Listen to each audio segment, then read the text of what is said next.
Hillary Clinton offering new insight as to when she might make a decision about a 2016 run for the White House. The revelation coming last night during an interview with Barbara Walters, who just called the former First Lady the most fascinating person of the year. Listen to this.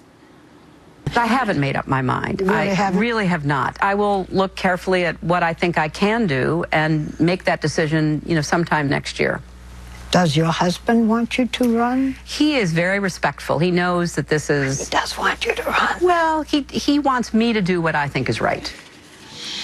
She wasn't answering the question, so Barbara had to ask it again. Tony Saig is a Fox News contributor. Bernard Whitman is a former Bill Clinton pollster and a Democratic strategist. All right, since you're friendly with the Clintons, Mr. Bernard, Mr. Whitman, let's get your take on this. I'm a huge fan of Hillary Clinton. I've been a big supporter of her for more than 20 years.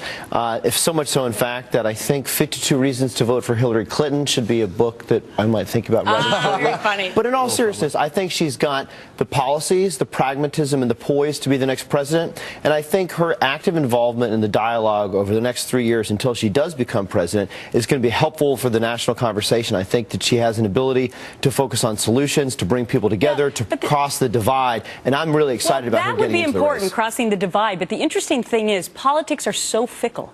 Because just about 2 months ago, many people thought it was a foregone conclusion, right, Tony, that Hillary Clinton will be the next president of the United States. But then you had a thing called Benghazi happen, and then you had a thing called Obamacare happen. Correct. How do you see it? Well, the landscape is changing, Gretchen, and that's why I don't understand. Even people who are favorable of a potential Hillary run set up this inevitability argument. It's inevitable that Hillary will be the nominee, that she can win. They did this to her in 2008, and look what happened. The theory of gravity exists in politics. What goes up must come down, and she's been up on that stratospheric level for quite some time.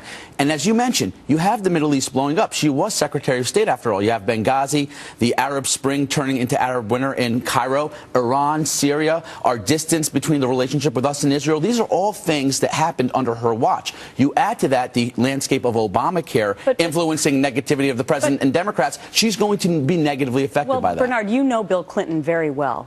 Do you think he's been trying to distance his wife from Obamacare with some of the comments that really forced the president to take some action on this? Well, I think it's less about trying to distance Hillary and more about allowing her to have a proper voice. I think that Hillary Clinton is a very different individual than Barack Obama. I think she's a lot more like her husband Bill, and I think the Clintons lean much more toward a pragmatic, bipartisan approach to politics rather than the more ideologue. He definitely did that in his second term. Under pressure, some would say, but he definitely did that.